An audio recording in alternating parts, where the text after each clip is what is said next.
Remembering the role of translation in the Indian freedom struggle, इस विषय पर आयोजित इस अंतर्राष्ट्रीय संगोष्ठी के संपूर्ण सत्र के अध्यक्ष हरियाणा केंद्रीय विश्वविद्यालय के माननीय कुलपति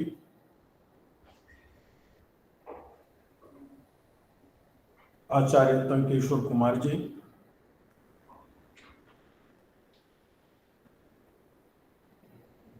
महात्मा गांधी अंतर्राष्ट्रीय हिंदी विश्वविद्यालय के माननीय कुलपति विद्वद्वरेण्य आचार्य रजनीश कुमार शुक्ल जी, प्रोफेसर एस.जी. शर्मा जी, महाराजा गंगा सिंह विश्वविद्यालय के माननीय कुलपति आचार्य वी.के. सिंह जी,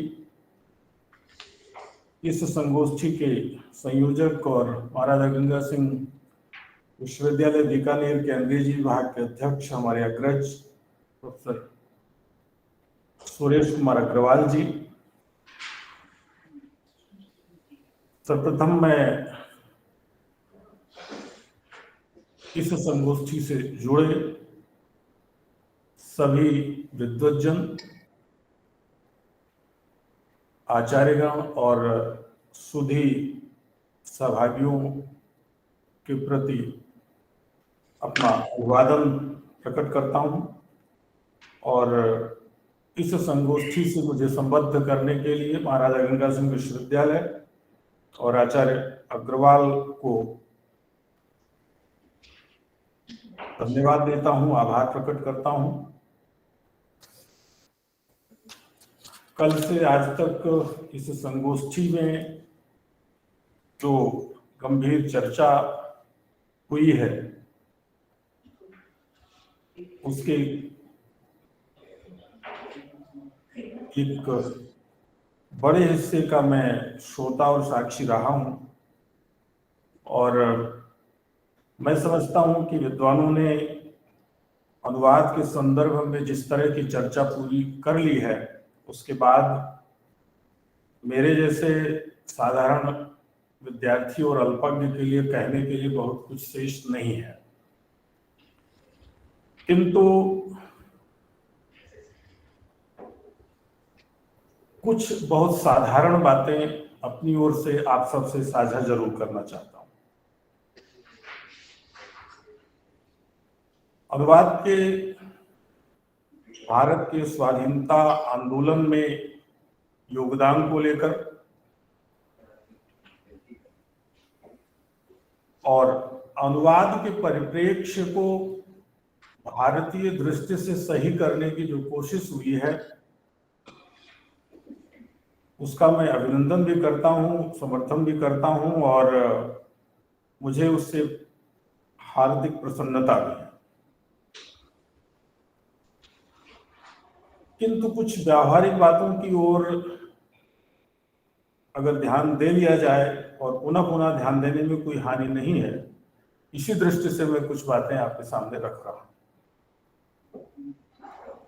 और मैं अपनी बात को सिर्फ अनुवाद पर केंद्रित कर रहा हूं क्योंकि मूल यानी केंद्रीय विषय पर जो चर्चा है वो प्रायः हो चुकी है।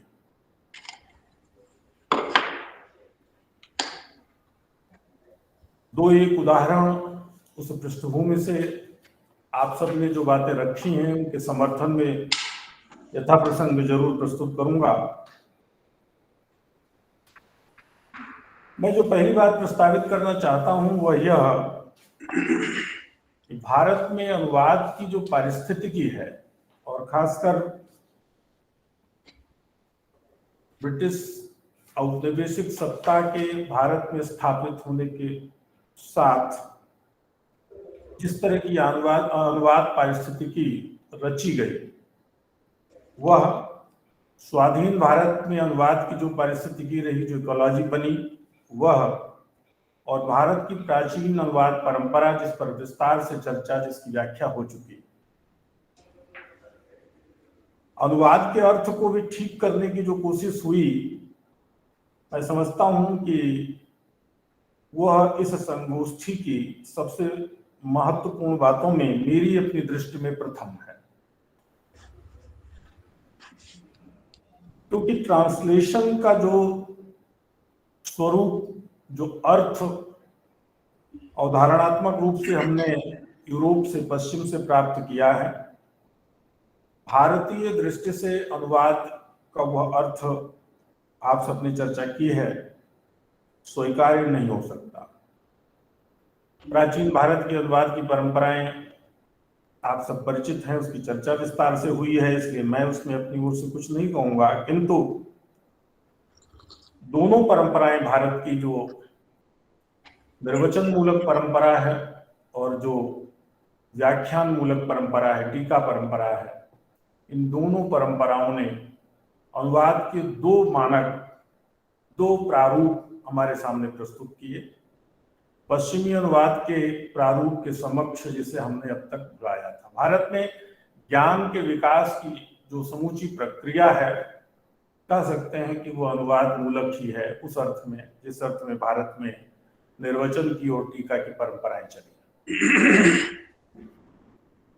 मैं भाषा साहित्य का विद्यार्थी हूँ, उदाहरण उसी क्षेत्र से लूं अगर, तो भारत के नाट्यशास्त्र को अभिनव भारती के बिना पढ़ना संभव नहीं है, और भारत के नाट्यशास्त्र को अगर अभिनव भारती के साथ हम पढ़ते हैं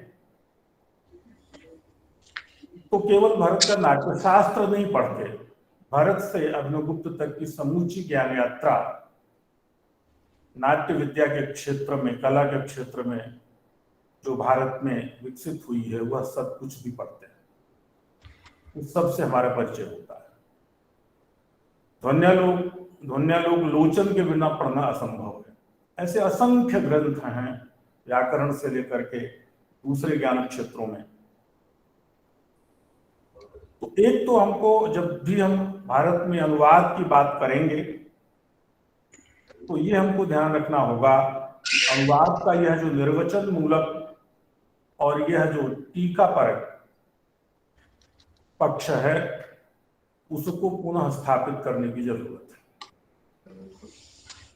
ज्ञान का साहित्य दुनिया की अगर किसी भाषा में, भारतीय भाषाओं से इतर भी, अंग्रेजी में भी जो है, वह अगर इस पद्धति से हिंदी में, भारतीय भाषाओं में लाया जाता है, तो वह ज्ञान ही हमारे लिए मूल्यवान होगा, हमारे लिए काम का हो सकता है।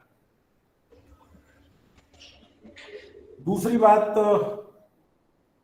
हमारे विश्वविद्यालय के माननीय कुलपति आचार्य रजनीश कुमार शुक्ल जी ने बहुत स्पष्ट कर दी है दूसरे प्रसंग में, कि भारतीय भाषाओं के बीच में अनुवाद की जो स्थिति है, उसका आधारभूत संस्कृत है।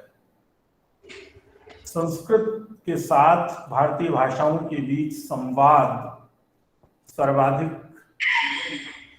आसान है।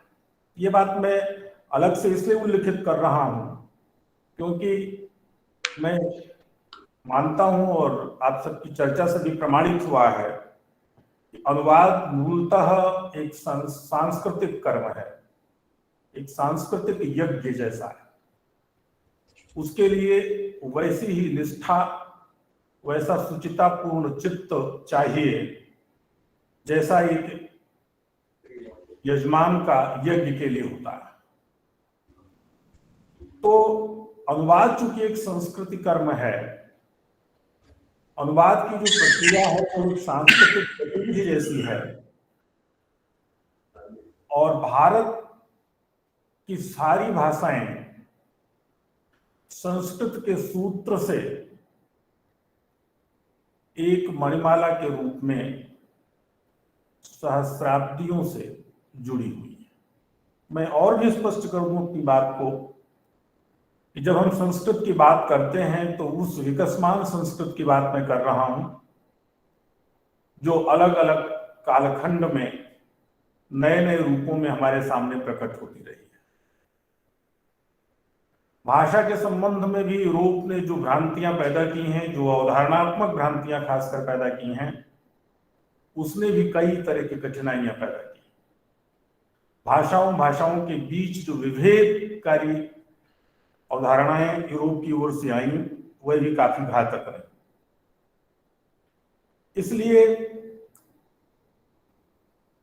इस बात पर ध्यान देने की आवश्यकता है कि भारत को बहुत पहले से स्पष्ट है, भाषाएं दो प्रकार की होती हैं, एक प्राकृत होती है, एक संस्कृत होती है। प्राकृत हमारी मातृभाषाएं हैं और संस्कृत वह भाषा है जो पूरे राष्ट्र के लोग, एक संस्कृति के लोग मिलकर संगठित करते हैं, विकसित करते हैं, जिसका मानकीकरण करते हैं, जिसका व्याकरण रचते हैं।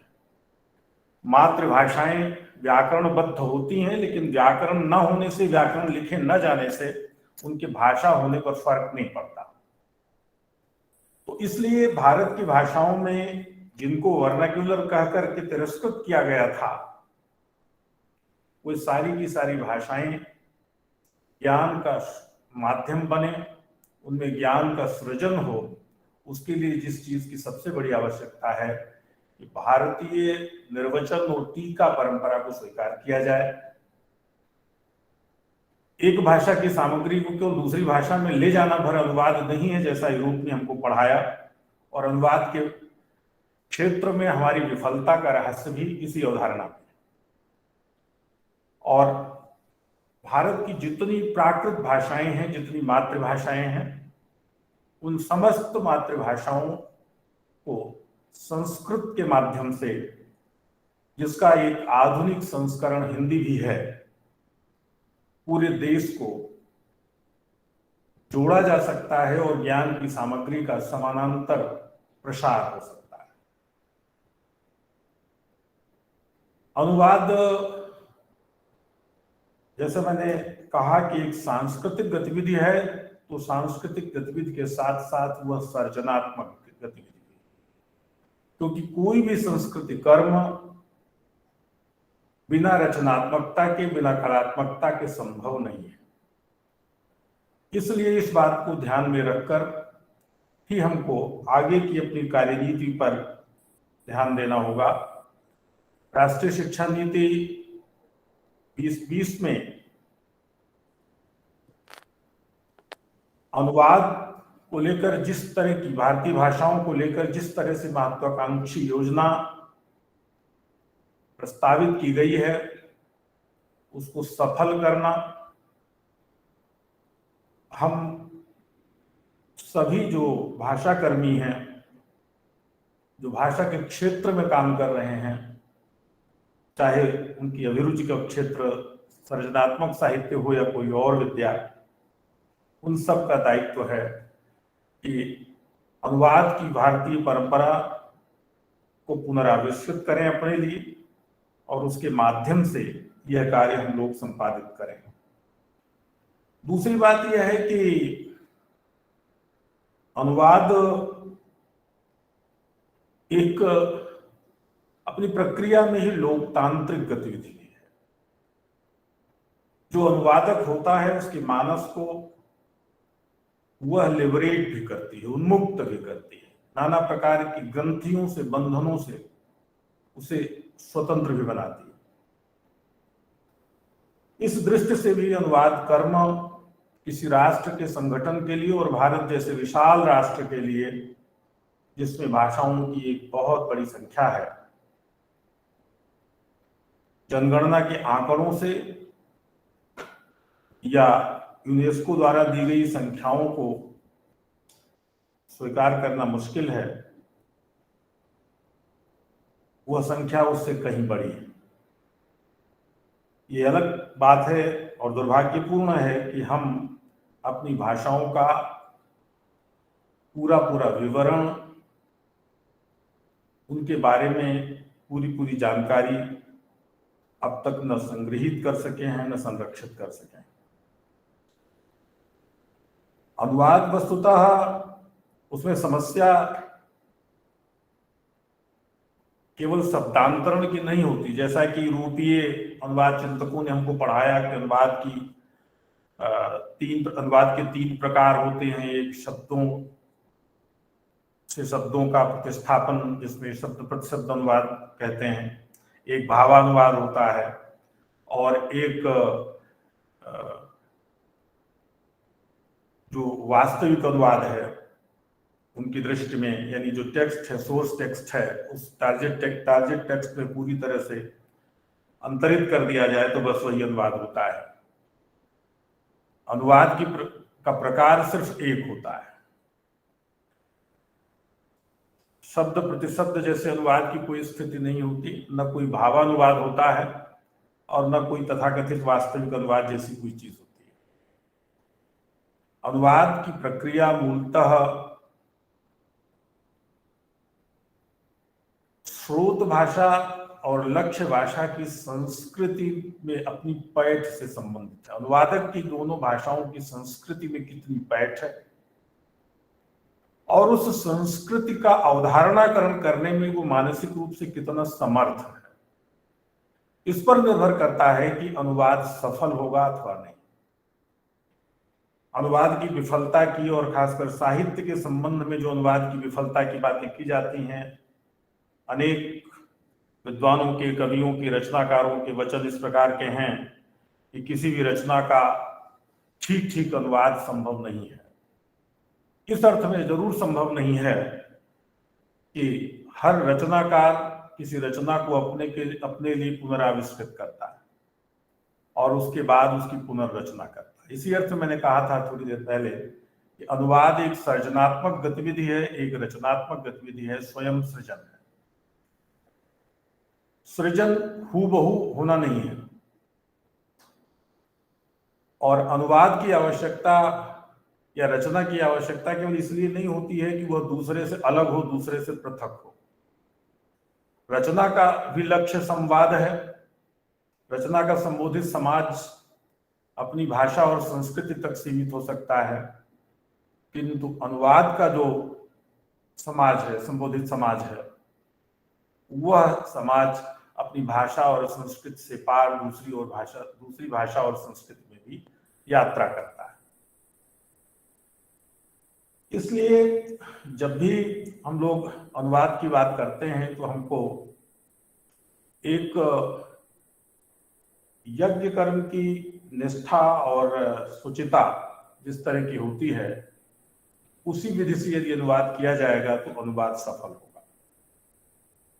और अनुवाद न हो पाने की जो बात है, अगर हूबहू होना ही अनुवाद है, अनुकृति ही अनुवाद है, जैसे कला के संदर्भ में कहा जाता रहा एक पक्ष, तब तो फिर अनुवाद की किसी प्रकार की कोई आवश्यकता नहीं है, क्योंकि अनुवाद एक प्रकार का सांस्कृतिक संवाद है और सांस्कृतिक संवाद तब तक संभव नहीं है जब तक सोर्स टेक्स्ट में, स्रोत पाठ में रची हुई रचना टारगेट टेक्स्ट में, लक्ष्य पाठ में उसकी भाषा की संस्कृति में ढलती नहीं है। कई ऐसे प्रयत्न अलक्षित रह जाते हैं। मैं दो उदाहरण आपके समक्ष रखता हूं। 19वीं शताब्दी के उत्तरार्ध में आगरा के राजा लक्ष्मण सिंह चौहान थे। लक्ष्मण सिंह चौहान ने उस समय कालिदास की कृतियों का हिंदी में रूपांतरण किया। जब देश के पढ़े लिखे लोग, अंग्रेजी पढ़े लिखे लोग शेक्सपियर की कृतियों का हिंदी या भारत की एक आध दूसरी भाषाओं में अनुवाद कर रहे थे, राजा लक्ष्मण सिंह के प्रयत्न का ठीक से नोटिस नहीं लिया गया, या लिया गया तो यही कहा गया कि कालिदास भारत के शेक्सपियर।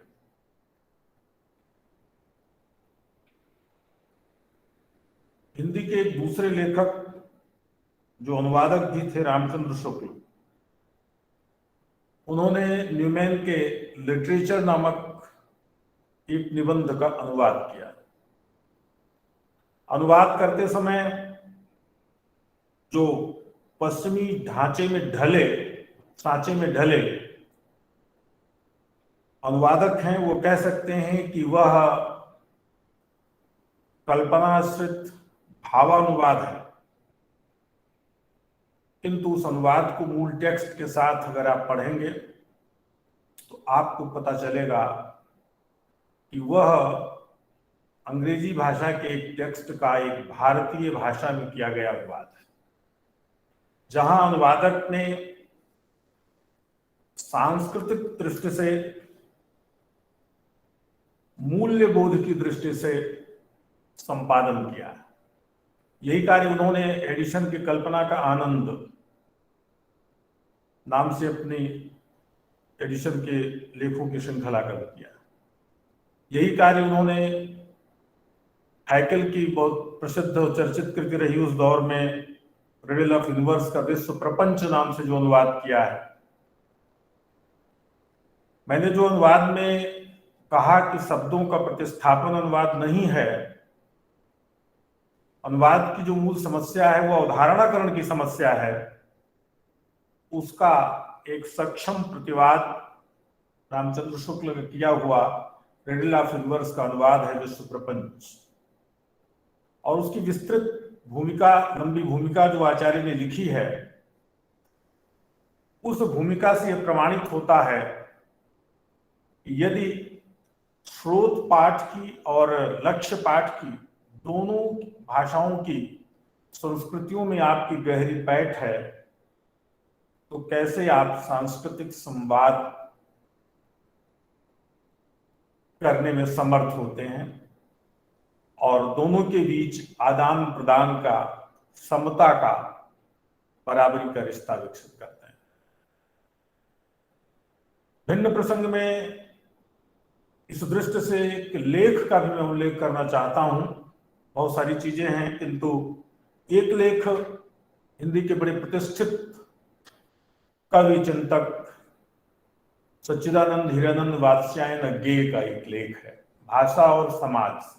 शीर्षक तो उसका भाषा और समाज है, लेकिन कैसे पश्चिमी अवधारणा के अनुवादजीवी समाज की स्थिति बनती है और वो कैसे अपनी अस्मिता से वंचित होता है, और कैसे अनुवाद सांस्कृतिक संवाद का हेतु बनता है, बहुत अच्छी तरह से उसमें विचार किया गया है। एक पठनीय निबंध इस दृष्टि से वह हो सकता है। तो मित्रों, गांधी जी की चर्चा हुई थी, मैं बहुत अधिक उस पर नहीं कहूंगा, सब कुछ लगभग कहा जा चुका है। एक ही बात की ओर आपका ध्यान आकृष्ट करूंगा। गांधी जब अपनी हिंद स्वराज गुजराती में लिखकर और उसे अनुदित कर रहे थे स्वयं, तो केवल उस को एक भाषा से भारत की दूसरी भाषा में नहीं ले जा रहे थे, या किसी दूसरी विदेशी भाषा में, अंग्रेजी में नहीं ले जा रहे थे। वे वस्तुतः